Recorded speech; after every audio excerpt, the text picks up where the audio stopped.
Hello everyone, आज चाहिँ हाम्रो लागि धेरै स्पेशल दिन हो मेरो नानीको लागि। सो हामी मन्दिर जाँदैछौँ। आज हो बाबुको अन्नप्राशन।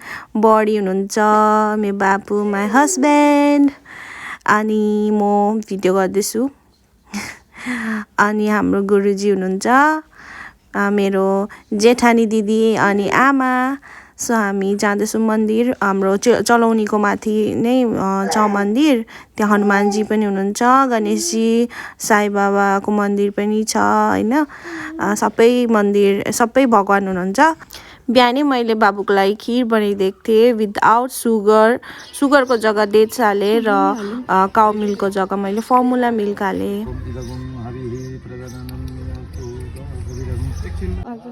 यहाँ हाम्रो हनुमान मन्दिर,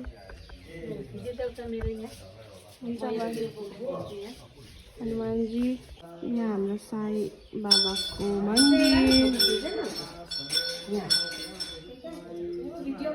प्रसिद्ध परमेश्वर गणपतये हामी जसले बोक्दैन हुन्छ बोक्नुपर्छ। हाम्रो गणेशजी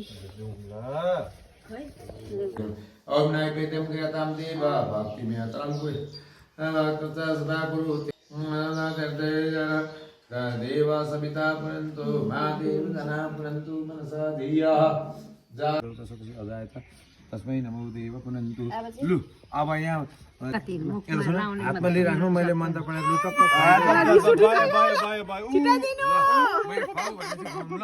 हरि ओम अनाभ्य आसीत् अन्तरिक्ष गुंशेषोर्देव समवर्ततः पद्मां भूमिर्दिशः नैवेद्यं क्रियतां देव भक्तिमे अचलं कुरुतु रोगशान्ति सदा पुण्यं दुःखदारिनाशं ओम भोजनं समर्पयामि।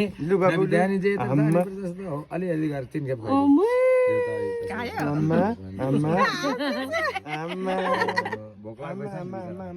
अब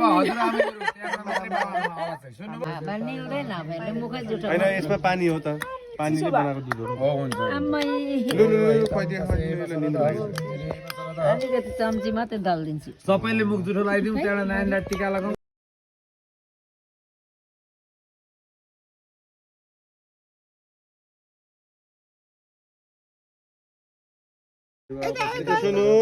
सुन्नु बाबाले देव बसेन सरदा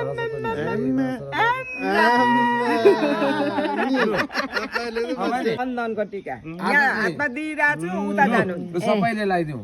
ओम रोगान शेषान भांसि तुष्ट हृष्ट तुकामं सकलान इष्ट समाश्रित त्यो मुखमा लाउ। गुरुकै वेदकं